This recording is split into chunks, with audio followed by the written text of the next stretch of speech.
হে everyone, আজকে নিয়ে এসেছি একটা ক্লাস 6 এর প্রশ্নপত্র নিয়ে থার্ড সামেটিভের। তো দেখে নাও, এখান থেকে অনেক প্রশ্নই তোমরা তোমাদের স্কুলের প্রশ্নপত্রে কমন পেতে চলেছ। তো স্টার্ট করা যাক ভিডিওটা। তৃতীয় পর্যায়ক্রমিক মূল্যায়ন 2025, শ্রেণী ষষ্ঠ, বিষয় ভূগোল, পূর্ণমান 70, সময় 2 ঘন্টা 30 মিনিট।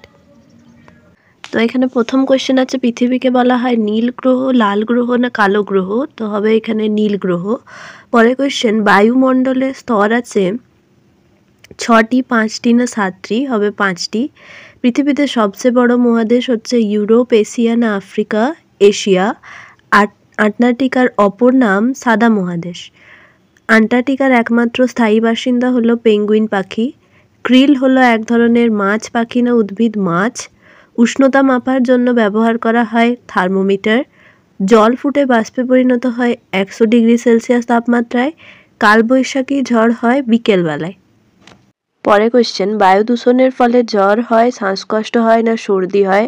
শ্বাসকষ্ট হয়। বায়ু দূষণ রোধ করা যায় বৃক্ষ রোপণ করে, বৃক্ষচ্ছেদন করে না শিল্পায়ন করে? বৃক্ষ রোপণ করে। হাঁচি বা কাশির সময় সবসময় রুমাল চাপা দেবে মুখে, নাকে না মাথায়? মুখে। শব্দ দূষণের প্রভাব অনেক বেশি হয় গ্রামে, শহরে না আধা শহরে? শহরে।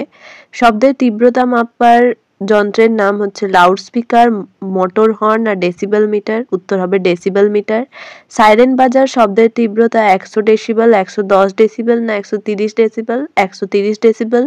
সংযোগকারী ভাষা হলো বাংলা, ইংরেজি না সংস্কৃত? ইংরেজি। ভারতের বৃহত্তম নদী গঙ্গা, সিন্ধু না ব্রহ্মপুত্র? গঙ্গা। বিশ্ব অরণ্য দিবস পালন করা হয় 21শে জানুয়ারি, 21শে মার্চ না 21শে মে? 21শে মার্চ। একটি পানীয় ফসল হলো চা, গম না পাট? চা।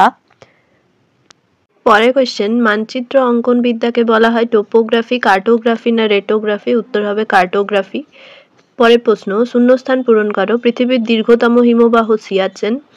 0 ডিগ্রি সেলসিয়াস উষ্ণতায় জল জমে ড্যাশে পরিণত হয় বরফে। ভারতের রাজধানী হলো নিউ দিল্লি। এর প্রশ্ন আছে, শুদ্ধ অশুদ্ধ লেখো। 1 নাম্বার, ভারত এশিয়া মহাদেশের অন্তর্গত, ঠিক। বায়ু দূষণ রোধ করা যায় গাছ কেটে, ভুল। 15ই আগস্ট ভারতের স্বাধীনতা দিবস, ঠিক। আমাদের প্রথম ও প্রধান পরিচয় আমরা ভারতবাসী, ঠিক। পরের প্রশ্নগুলো দেখো, নিচের প্রশ্নগুলির এক কথায় উত্তর দাও। 1 নম্বর, পৃথিবীর মোট জলভাণ্ডারের নাম কি? বায়ুমণ্ডল। পশ্চিমবঙ্গের কোথায় সারা বছরই ঠান্ডা থাকে? কালিম্পংয়ে। করমণ্ডল উপকূলে বছরে কতবার বৃষ্টিপাত হয়? 2 বার। ম্যাপ শব্দটির উৎপত্তি কোন শব্দ থেকে? ল্যাটিন শব্দ ম্যাপা থেকে। পরের কোয়েশ্চেন, আন্টার্কটিকা মহাদেশের 2টি প্রাণীর নাম করো।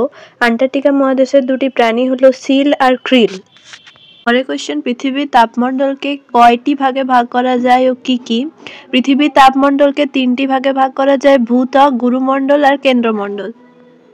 পরের কোয়েশ্চেন, বর্ষাকালে অতিরিক্ত বৃষ্টিপাতের ফলে ভারতের কোন কোন রাজ্যে বন্যা দেখা যায়? উত্তর আসাম, পশ্চিমবঙ্গ আর বিহার। পরের কোয়েশ্চেন, সুন্দরবন অঞ্চলের উদ্ভিদের 2টি বৈশিষ্ট্য লেখো। 1 হচ্ছে শ্বাসমূল দেখা যায়, 2 ঠেসমূল দেখা যায়।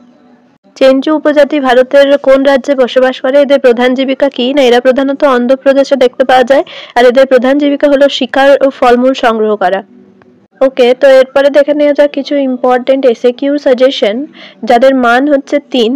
তো প্রথম কোয়েশ্চেন আছে, বিশ্ব উষ্ণায়ন কাকে বলে তা লেখো। আবহাওয়া জলবায়ুর পার্থক্য লেখো। শব্দ দূষণের ফলে কি হয়? ল্যাটেরাইট মাটি ভারতের কোন অঞ্চলে দেখা যায়? ল্যাটেরাইট